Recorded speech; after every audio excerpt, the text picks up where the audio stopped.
Welcome to this week's virtual Drasha. This week we have the incredible opportunity and privilege to read Parshas Emor. And the parsha begins with a fascinating mitzvah, but yet a mitzvah that doesn't apply to every Jew. A mitzvah that only applies to the Kohanim. The Torah tells us in Perek Chaf Aleph, Pasuk Aleph, the first pasuk in the parsha, Vayomer Shema Moshe, Emor el Kohanim b'nei Aaron. Say to the Kohanim, the sons of Aaron, V'amarta aleim, and say unto them, Lenefesh lo yitama ba'amov. Torah tells us that a Kohen is not permitted to become ritually impure, is not permitted to become tameh through contact with a corpse. And this is again the well-known mitzvah that Kohanim can't go into a cemetery, Kohanim can't go ahead and attend a levaya, attend a funeral. Of course there are exceptions. The Torah says that for a regular Kohen, he is permitted to become tameh, ritually impure, for the 7 close relatives, a mother, a father, a son, a daughter, a brother, a sister, a spouse. And for the Kohen Gadol, for the high priest, he's not permitted to become tameh for anyone, even for his immediate family. The only exception, the Gemara explains, is for a meis mitzvah. If he comes across a corpse and no one is there to bury it, the Kohen Gadol, the high priest, is permitted to do so, even though he will become tameh. It's a fascinating mitzvah. We're all used to it. Again, you go to a funeral, the Kohanim are outside, right? Kohanim in general can't serve on the Chevra Kadisha. So we know this concept that a Kohen is not permitted to come in contact with a corpse. But if you think about it, it sounds a little bit counterintuitive. What's the job of a Kohen? The job of a Kohen is to model the right kind of behavior. In fact, the Sefer HaChinuch explains so beautifully that part of the reason for the mitzvah of Aliyah L'Regel, part of the reason why we have an obligation to go up to Yerushalayim on the pilgrimage festivals, on Pesach, Shavuos, and Sukkot. See, everyone thinks you have to go up to Yerushalayim to see the Beis HaMikdash, to see Hashem. Well, the truth is the Beis HaMikdash is incredible, but yet it is still just a building, a holy building, but a building. To see Hashem, one could see Hashem anywhere and everywhere. The Sefer HaChinuch, in fact, explains that we are Ola Regel, we make the pilgrimage to Yerushalayim at least 3 times a year to be able to see the Kohanim. Because you see, dear friends, the Kohanim teach us how to live. The Kohanim teach us how to conduct ourselves. The Kohen is the paradigm, the paradigmatic example of what it means to be a spiritual and holy individual. So we go up to Yerushalayim 3 times a year, really to be able to see the Kohanim. So one would have thought that the Kohen, who is the paradigm of spirituality and holiness, would dafka be involved with taking care of the needs of the dead. Because we know Judaism places an incredible emphasis on chesed, on acts of charitable kindness, acts of chesed. But we know that it's hard to find a pure and altruistic act of chesed. After all, if I do something nice for you, although again I may be going out of my way to do something nice, is it altruistic? Is it pure? Maybe yes, maybe no. It's possible that at the end of the day I think to myself, you know what, I'm going to do something nice for you because one day I'll be in need, and that way again you'll remember, Silber did something nice for me, I'll do something nice for him. And that's why the rabbis explain that there's really only one chesed shel emes. There's only one true, pure, unadulterated, perfect act of chesed. And that's the chesed, that's the kindness you do for the dead. For there is no hope of repayment. For there is no possibility of reciprocity. And therefore that is a pure form of chesed. So yet the Kohen, who is supposed to be the paradigm of holiness, is not permitted to come anywhere near the dead. And it sounds so counterintuitive. Because I would have thought that the Kohen would dafka be the one to serve, to head the Chevra Kadisha, readying a body for preparing a body for burial. I would have thought that Kohen dafka would be at the levaya, would be at the cemetery. He'd be the first one filling in the grave with earth. Because after all, it's the greatest chesed. And it is the job, the mandate of the Kohen to model for us how to live and how to lead a spiritual and holy life. Yet the Torah Kedosha tells us, Lenefesh lo yitama ba'amav. The Kohen is not to come in contact with the dead. Are there exceptions? Immediate family for a regular Kohen, meis mitzvah for a Kohen Gadol? Yes, exceptions. But as a general rule, the Kohen is to be separate from the dead. The Kohen is not to come in contact with death. He is to separate himself from anything to do with death. And the question is why? Why? What's the message? What's the lesson? And once again, the Sefer HaChinuch says something really fascinating. He says, because since the Kohen is separated out to lead a life of service to Hashem, specifically within the confines of the Beis HaMikdash. Therefore, he cannot come in contact with the dead. And when you look at that idea in the Sefer HaChinuch, it almost seems a little bit circular. Essentially, the Kohen can't come in contact with the dead because he's a Kohen.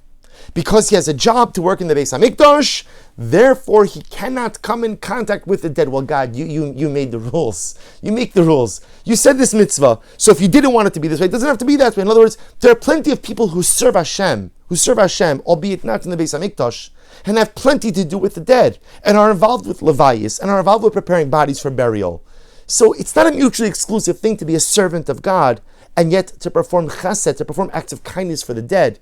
Yet the Sefer HaChinuch says because the Kohen's life is dedicated to the Mikdash, to service in the temple, he cannot get involved with caring for the dead.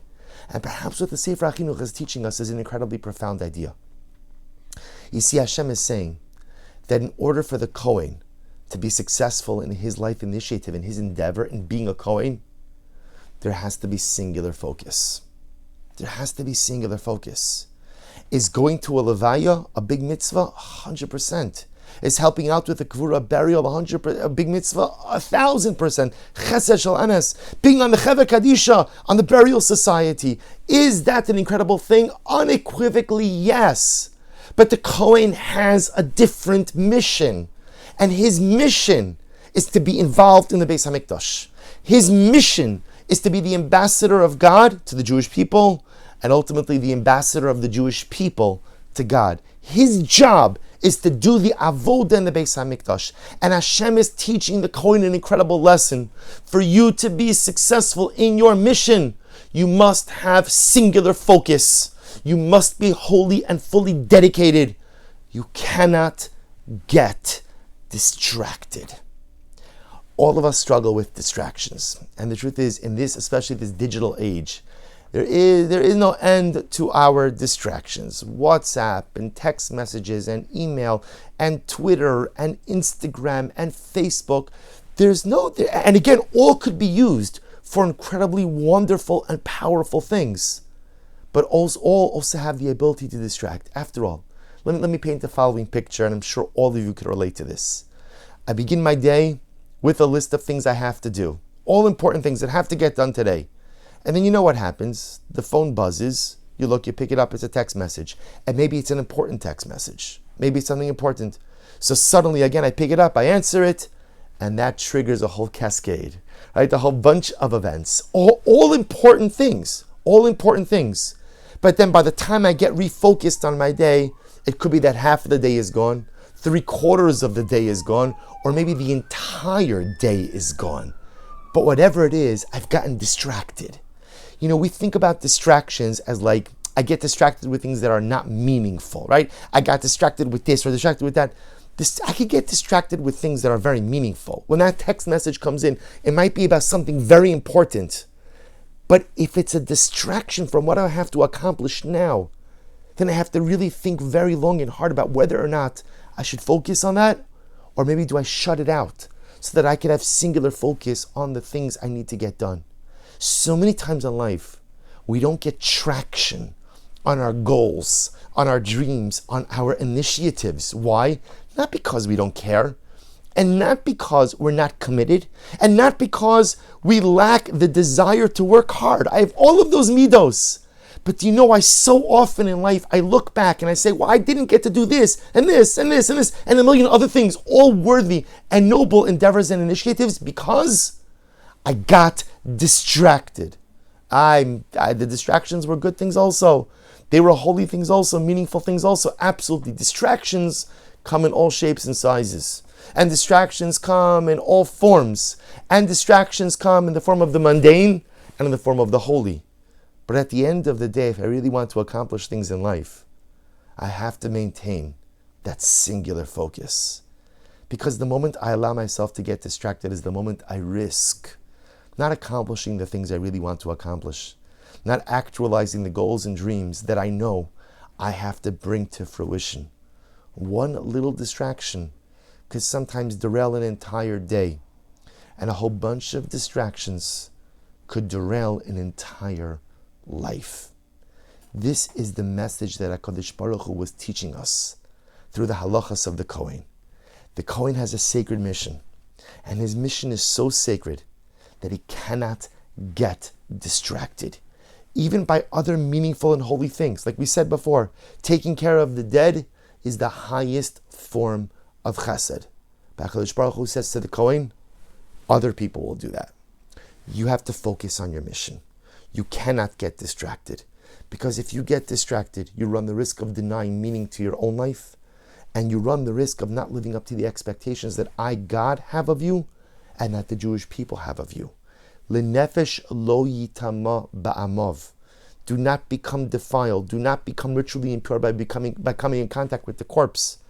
It was the way HaKadosh Baruch Hu was telling the Kohen, you need to remain focused. You need to drown out the static. You need to remove the distractions. And what an incredible lesson for us. Because as I mentioned before, we all struggle with distractions, all different kinds of distractions. And especially in today's day and age, we love to think we can multitask. So the truth is, all of us know deep down, you really can't multitask. Meaning what? You could do a lot of things at once, but the quality of all of those things usually is subpar. And the quality of the effort you put in is not really putting your best foot forward. So sure, you could kind of move multiple things forward on multiple fronts simultaneously. But if you're doing 5 things at once, maybe each of them gets 60%. Maybe if you're very talented, 70%. But it's for sure not getting 100% of your effort. We have to think about the things we need to accomplish in life. What are the things I need to accomplish? I don't mean the things that are nice, but in my life mission statement, what are the things I have to accomplish? What are the things that I cannot do without? What are the things that I feel are mission critical for my self-actualization? And whatever those things are, I have to find the courage, find the strength, and find the discipline to give those things my unadulterated, undistracted attention. And even the distractions that come in are meaningful and holy and excellent and beautiful and spiritually luminescent. I have to say to those distractions, sorry, got to tune you out right now. You're important, but what I need to focus on is even a bit more important. And just like the Kohen became the best version of his Kohanic self by tuning out the distractions, focusing on his mission critical life initiative, so halavai, if we develop the discipline to drown out the distractions, to go ahead and remove the static, identify the things that are mission critical for our lives, then in Meir Hashem we will also go on to lead meaningful, uplifting, and spiritually luminescent lives as well. Wishing everyone a good and Erev Shabbos and a beautiful Shabbos Kodesh.